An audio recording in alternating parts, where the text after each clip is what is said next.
오늘은 의인이요 당대의 완전한 자로 하나님과 동행하였던 이 노아를 통해서 은혜를 나누려고 합니다. 저희가 히브리서 지금 11장에 나오는 믿음의 선진들을 한 사람씩 지금 보고 있는데요. 이 히브리서 기자가 히브리서 11장에 나오는 믿음의 선진들을 우리에게 말씀하시는 그런 이유가 있다면 히브리서 11장 바로 전장 10장의 마지막 그 내용과 관계가 있기 때문에 그렇습니다. 이 10장에서는 대제사장과 예수님에 대한 설명을 한 후에 우리가 믿는 도리의 소망이신 예수님을 움직이지 말며 굳게 잡으라고 했습니다. 히브리서 10장 35절에 이렇게 써 있어요. 그러므로 너희 담대함을 버리지 말라. 이것이 큰 상을 얻게 하느니라. 너희에게 인내가 필요함은 너희가 하나님의 뜻을 행한 후에 약속하신 것을 받기 위함이라. 그러니까 믿음을 굳게 잡아야 하나님의 약속들을 받을 수 있다는 사실들을 우리에게 확인시켜 주기 위해서 11장에서 믿음의 여정 가운데에서 성공한 믿음의 선조들을 우리에게 보여주신 겁니다. 우리는 지금 믿음의 여정 가운데 있습니다. 이 믿음의 여정에는 적어도 세 가지의 특징이 있습니다. 첫째는 현실에 안주하지 않고 미래를 향해서 인내하며 나가야 됩니다. 두 번째, 약속된 것을 얻을 수 있는 믿음의 소망을 가져야 합니다. 그리고 마지막 셋째로는 하나님을 향한 이 경외심을 가지고 충성하며 순종하는 믿음을 가져야 한다는 것입니다.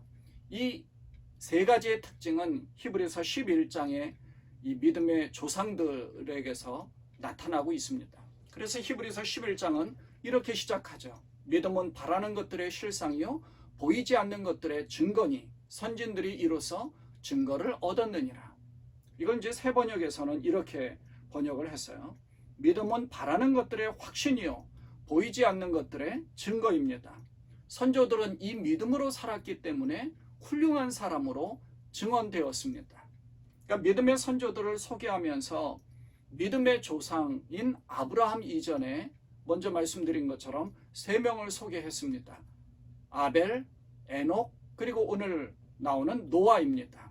아벨은 하나님이 기뻐하시는 믿음의 예배를 드렸는데 이 가인을 통해서 고난을 당하고 죽임을 당했습니다. 반면에 에녹은 하나님을 기쁘시게 하는 자로서 그 믿음으로 죽음을 보지 않고 옮겨졌습니다.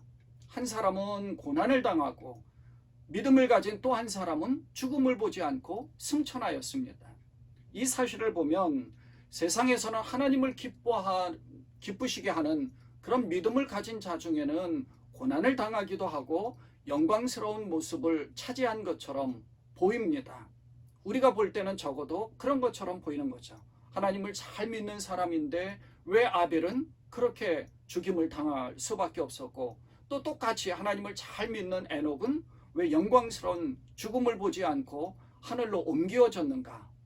그렇지만 하나님 나라의 입장에서 하나님의 시각으로 볼 때는 아벨은 죽었으나 그 믿음으로서 지금도 말하고 있다라고 말하면서 그 영광을 차지한 것을 우리에게 설명해 준 겁니다.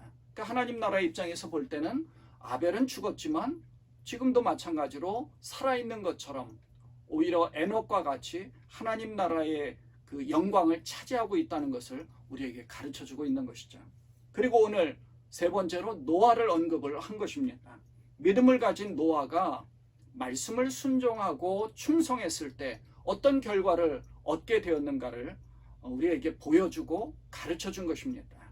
히브리서 11장 7절 말씀엔 노아에 대해서는 단 한 구절 이렇게 나옵니다. 믿음으로 노아는 아직 보이지 않는 일에 경고하심을 받아 경외함으로 방주를 준비하여 그 집을 구원하였으니 이로 말미암아 세상을 정죄하고 믿음을 따르는 의의 상속자가 되었느니라. 보이지 않는 일에 대해서 경고의 말씀을 들었습니다. 그런데 보이지 않지만 노아는 하나님을 경외하는 사람이었기 때문에 그 경고의 말씀에 순종해서 방주를 짓기 시작하였던 겁니다. 그러니까 믿음은 보이지 않지만 미래에 그렇게 될 것을 믿기 때문에 경고의 말씀을 흘려버리지 않는 것이죠. 경고의 말씀을 담아두는 겁니다. 그리고 그것에 대해서 대비하는 것이죠.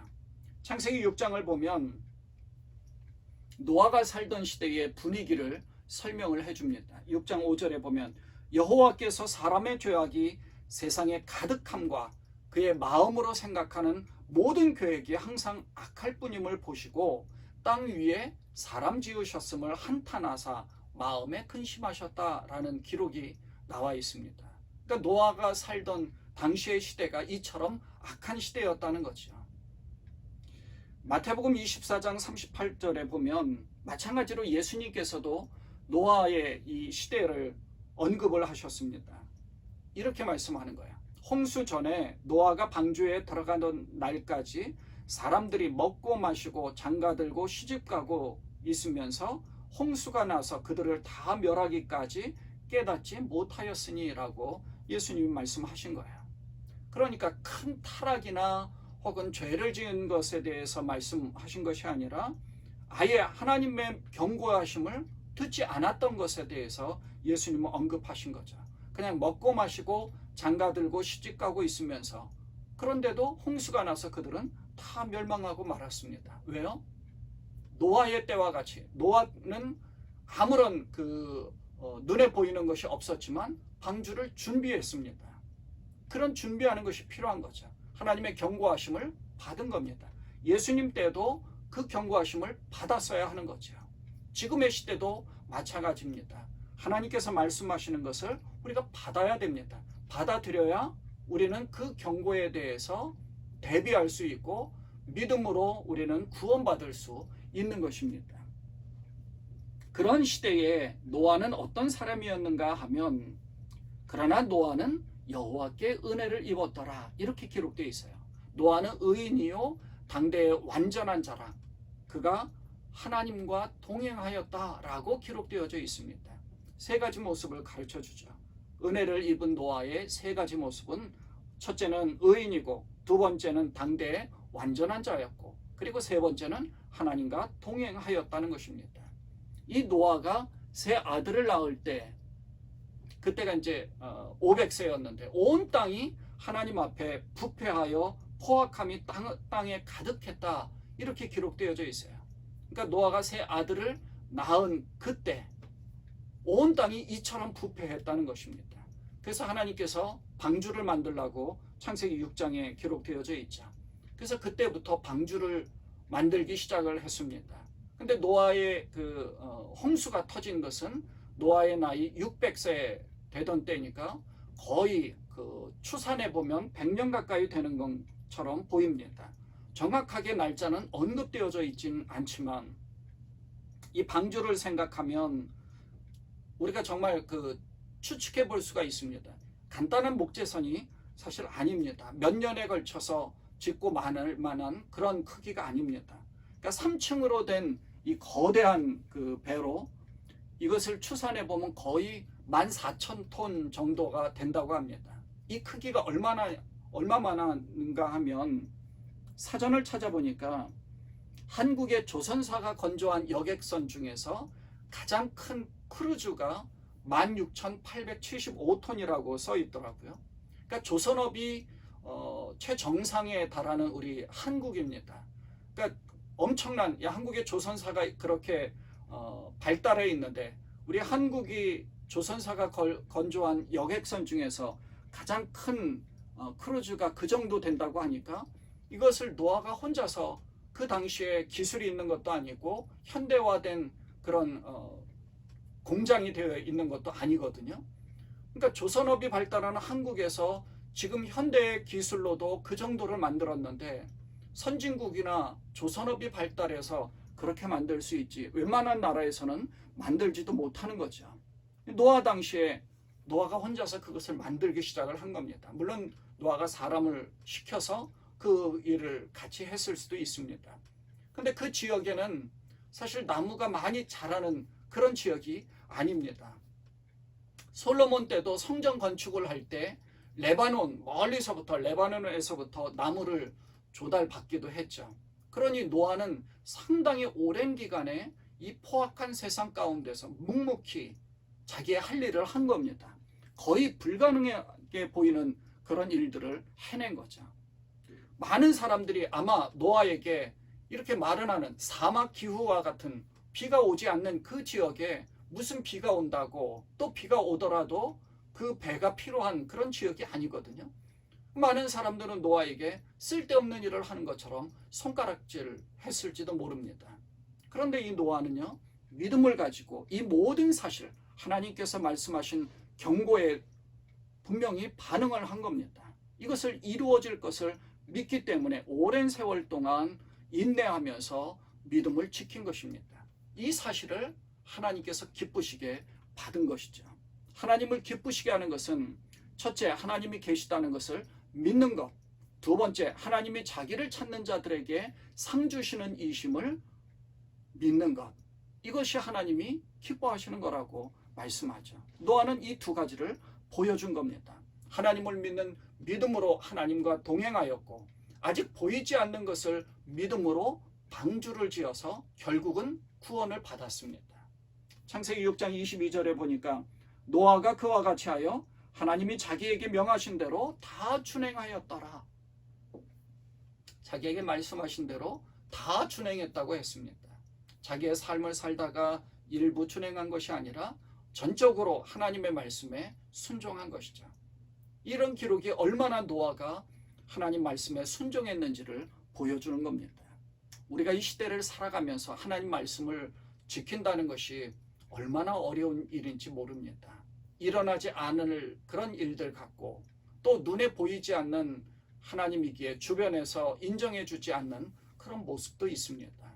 눈앞에 보이지 않는 곳을 지나갈 때는 참 막막할 때가 많죠. 그렇지만 노아를 보면 하나님께 은혜를 입었다라고 기록하고 있는데요. 우리도 마찬가지입니다.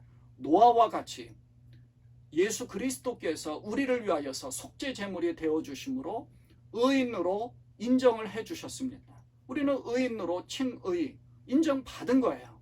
이것이 엄청난 은혜입니다. 이 엄청난 은혜를 입은 우리는 하나님을 바라보고 하나님께 감사하면서 하나님이 말씀하시는 것을 귀 기울여 들어야 합니다.